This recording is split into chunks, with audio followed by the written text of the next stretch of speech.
इस वक्त की सबसे बड़ी खबर आपको बता रहे हैं। महागठबंधन के अंदर सीट की शेयरिंग पर सहमति बन गई है, फार्मूला सामने आ गया है। नमस्कार, दर्शन न्यूज में आपका स्वागत है। मैं हूं अनुराग। खबर बड़ी है क्योंकि महागठबंधन में सीट शेयरिंग का फार्मूला तय कर लिया गया है, सेट हो गया है। हालांकि ये सूत्रों के हवाले से आपको खबर बता रहे हैं, बड़ी खबर है और हमारे पास जो खबर आ रही है ये बिल्कुल पुख्ता खबर है। और महागठबंधन में किसे कितनी सीटें मिलने जा रही है हम आपको ये बता रहे हैं। तो महागठबंधन के अंदर सीट शेयरिंग का फार्मूला तय हो गया है, बड़ी खबर है। और ये जो फार्मूला तय हुआ है उसमें बहुत सारे चौंकाने वाले तथ्य भी सामने आ रहे हैं। और क्या कुछ है पूरी बात हम आपको बताएंगे, लेकिन बता दें कि महागठबंधन में कैसे कैसे सीटों का फार्मूला सेट किया गया है, किसे कितनी सीटें मिलनी जा रही हैं और महागठबंधन में कौन आ रहा है, इससे ये भी पता चल जाएगा। महागठबंधन में एंट्री भी होने वाली है नए चेहरों की, उनके लिए भी जगह रखी गई है। तो सबसे पहले बताएं कि आरजेडी के खाते में कितनी सीटें जा रही हैं। आपको बताएं पहले कि बिहार में 40 लोकसभा की सीट है। पिछली बार एनडीए ने 39 सीटें जीती थी और एक सीट कांग्रेस के खाते में गई थी, यानी महागठबंधन के हाथ में एक सीट लगी थी और बाकी 39 सीटों पर एनडीए का कब्जा था। उस वक्त नीतीश कुमार एनडीए में थे और एनडीए में बीजेपी के साथ उन्होंने चुनाव लड़ा था, तो ये नतीजे सामने आए थे। एक बार तस्वीर फिर वैसी ही है क्योंकि नीतीश कुमार फिर एनडीए के साथ हैं।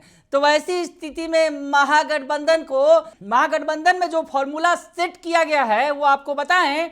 महागठबंधन की सबसे बड़ी पार्टी यानी आरजेडी, लालू तेजस्वी की पार्टी 25 सीटों पर चुनाव लड़ेगी। जी हां, बड़ी खबर आपको बता रहे हैं, सीट शेयरिंग का फॉर्मूला बता रहे हैं जो निकाला गया है। हालांकि आपको यह भी बताएं, इस पर कोई आधिकारिक के तौर पर अभी पुष्टि नहीं की गई है, सूत्रों के हवाले से ये बड़ी खबर है, लेकिन पुख्ता खबर है, अंदर की खबर है। और बताया यह जा रहा है कि 25 सीटों पर आरजेडी चुनाव लड़ेगी। महागठबंधन के अंदर सबसे बड़ी पार्टी है, या यूं कहें कि बिहार की सबसे बड़ी पार्टी आरजेडी 25 सीटों पर चुनाव लड़ने जा रही है। हालांकि इधर उसके विधायक जरूर टूट गए और पार्टी थोड़ी छोटी हो गई और जो विधायक थे टूटकर बीजेपी के साथ चले गए। हालांकि उन विधायकों की अभी सदस्यता का फैसला नहीं हुआ है। तो वैसी स्थिति में आरजेडी 25 सीटों पर चुनाव लड़ने जा रही है, ये आपको बता रहे हैं। अंदर की खबर सामने आई है, सीट शेयरिंग का फार्मूला तय कर लिया गया है और 7 सीट कांग्रेस को दिया गया है, यानी 7 लोकसभा सीटों पर कांग्रेस चुनाव लड़ेगी। तो 25 और 7 32, जी हां, 25 5 30 2 32 का ये जो है अभी आंकड़ा सामने आया, यानी आरजेडी 25 सीटों पर चुनाव लड़ेगी, कांग्रेस 7 सीट पर चुनाव लड़ेगी। और उसके बाद एक सीट मुकेश सहनी को दिया गया है। जी हां, मुकेश सहनी जो लगातार परेशान थे कि किस तरफ जाएंगे, एनडीए से बात करने के लिए हैरान परेशान थे, लेकिन अब उनकी बात महागठबंधन से बन गई है और मुकेश सहनी को एक लोकसभा की सीट दी जा रही है। बड़ी खबर आपको बता रहे हैं, अंदर की खबर बता रहे हैं, जो फार्मूला निकलकर सामने आ रहा है। हालांकि इस पर कोई अभी आधिकारिक तौर पर पुष्टि नहीं है, लेकिन जो फार्मूला आपको बता रहे हैं लगभग इसी फॉर्मूले पर बात बनेगी, ये हम आपको बता रहे हैं। तो आपको फिर से बता दें कि आरजेडी के पास 25 सीटें, आरजेडी के कोटे में, जो महागठबंधन की सबसे बड़ी पार्टी है। उसके बाद कांग्रेस के हाथ 7 सीट लगी है। कांग्रेस का हाथ यानी कांग्रेस का जो हाथ छाप है उसे 7 सीटें मिली हैं। और उसके बाद मुकेश सहनी जो वीआईपी सुप्रीमो हैं, वीआईपी जो उनकी पार्टी है, उसे एक सीट दिया गया है। और उसके बाद यह आंकड़ा 33 पर पहुंच रहा है। वैसे में अब आप सोच रहे होंगे कि बाकी की 7 सीटें आखिर किसके लिए छोड़ी गई हैं, कौन सी पार्टी है, क्या और सहयोगी जो अन्य सहयोगी दल हैं, माले और जो वाम दल हैं, वो आएंगे क्या? नहीं, ये जो 7 सीटें हैं आपको जो बता रहे हैं, इन जो 7 सीटों पर जो छोड़ कर रखा गया है, ये सीटें उपेंद्र कुशवाहा और चिराग पासवान के लिए छोड़ी गई है। जी हां, सुनकर चौंक गए होंगे आप कि ये दोनों तो अभी एनडीए का हिस्सा है।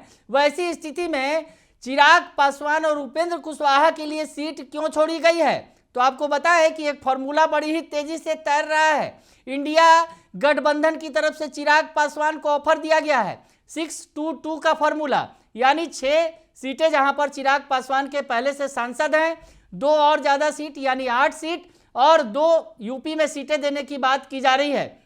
तो ऐसे में चिराग पासवान और उपेंद्र कुशवाहा के लिए 7 सीटें छोड़ी गई हैं, जैसा कि खबरें हैं हमारे पास जो बता रहे हैं आपको। और इस पर लगभग जो हम आपको बता रहे हैं वो बातें होती दिखेंगी। हालांकि चिराग पासवान फिलहाल तो एनडीए में है, उपेंद्र कुशवाहा भी एनडीए में है। वैसी स्थिति में क्या चिराग पासवान और उपेंद्र कुशवाहा से पुख्ता बातचीत हो गई है? क्या वो महागठबंधन में आने जा रहे हैं? क्योंकि जो सीट शेयरिंग का फॉर्मूला सामने आ रहा है उसके मुताबिक तो यही लग रहा है कि चिराग पासवान और उपेंद्र कुशवाहा पाला बदलकर महागठबंधन में आने जा रहे हैं। तो उनके लिए 7 सीटें छोड़ी गई हैं, जिसमें माना यह जा रहा है कि अगर चिराग पासवान आते हैं तो उन्हें 6 सीटें दी जाएंगी और उपेंद्र कुशवाहा को 1 या 2 यानी 5 और 2 का जो फॉर्मूला है वो यहां पर सेट होता दिखेगा।